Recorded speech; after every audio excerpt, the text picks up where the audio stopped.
അല്ലെങ്കിൽ ഞാൻ പറഞ്ഞ മൂന്നിരിക്കട്ടെ, നിങ്ങളെ അറിവില്ലായ്മയല്ല, നിങ്ങൾ ഇടതുപക്ഷം ഭരിക്കുന്ന കാലത്ത് നടക്കുന്നില്ല.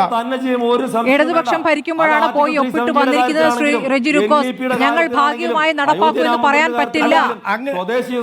അങ്ങനെ സാധ്യമല്ല. സ്കൂളുകളുടെ മൂല്യനിർണ്ണയം വരുമ്പോൾ എന്തൊക്കെ നടപ്പാക്കി എന്ന ചോദ്യം വരും. അത് എഴുതി കൊടുക്കേണ്ടി വരും. സ്മൃതി ഒറ്റയ്ക്കൊരു കാര്യം, നിങ്ങളൊന്നും മനസ്സിലാക്കണം, PM ശ്രീയും തമ്മിൽ ഡിഫറൻസ് ആണ്. അതാണ് ആദ്യത്തെ നിങ്ങൾ പഠിക്കേണ്ടത്. അത് ഒന്നാണെന്ന് പറഞ്ഞുകൊണ്ടുള്ള ഈ വക്രീകരണമാണ് നിങ്ങൾ തെറ്റിദ്ധരിപ്പിക്കുന്നത്. തെറ്റാണത്. അതാണ് ഞാൻ ഒഡീഷ ഉദാഹരണം പറഞ്ഞത്.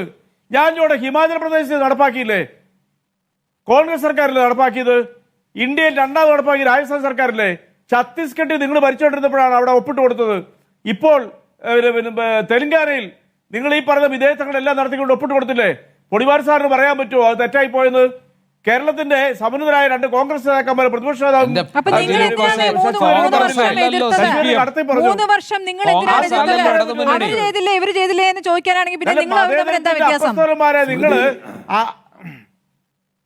അല്ല, ഞങ്ങൾ ഇവർ തമ്മിൽ ഒരുപാട്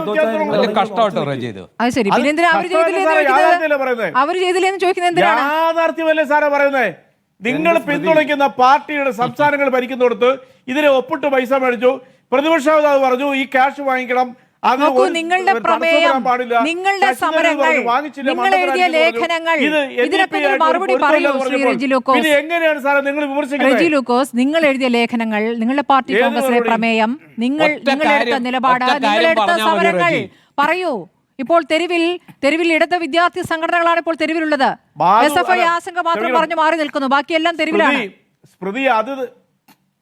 ഞങ്ങളുടെ പാർട്ടി കോൺഗ്രസിന്റെ പ്രഖ്യാപിത നയവും പാർട്ടി ഈ രാജ്യത്ത് പ്രവർത്തിച്ച കാലം മുതലുള്ള കാവ്യവൽക്കരണത്തിനെതിരെയുള്ള നയങ്ങളെല്ലാം ഒന്നു തന്നെയാ. അത് നിങ്ങൾ മനസ്സിലാക്കുക.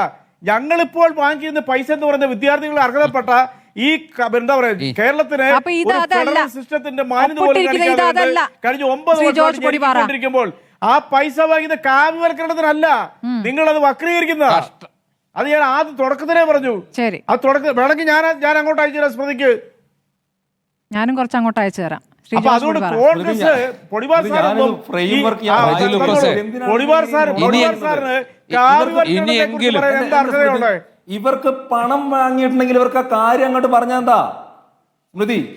ഇതൊക്കെ കേൾക്കേണ്ടി വരും. അതാണ് ചോദ്യം. ക്ഷമിക്കുക, അതാണ് ചോദ്യം.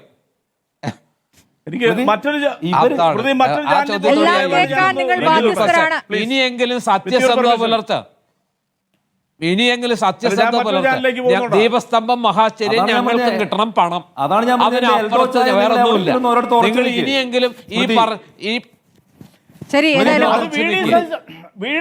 അത് തന്നെയാണ് പ്രശ്നം. ശരി, മുഖ്യമന്ത്രി അല്പസമയത്തിനകം എത്താൻ പോകുന്നു. എന്താണ് പരിഹാരം? CPI വഴങ്ങുമോ, CPI അനുനയിപ്പിക്കുമോ, അതോ വലിയ തീരുമാനങ്ങളിലേക്ക് നാളെ CPI പോകുമോ? അറിയാം, ഇനി മണിക്കൂറുകൾ മാത്രമേ ഉള്ളൂ.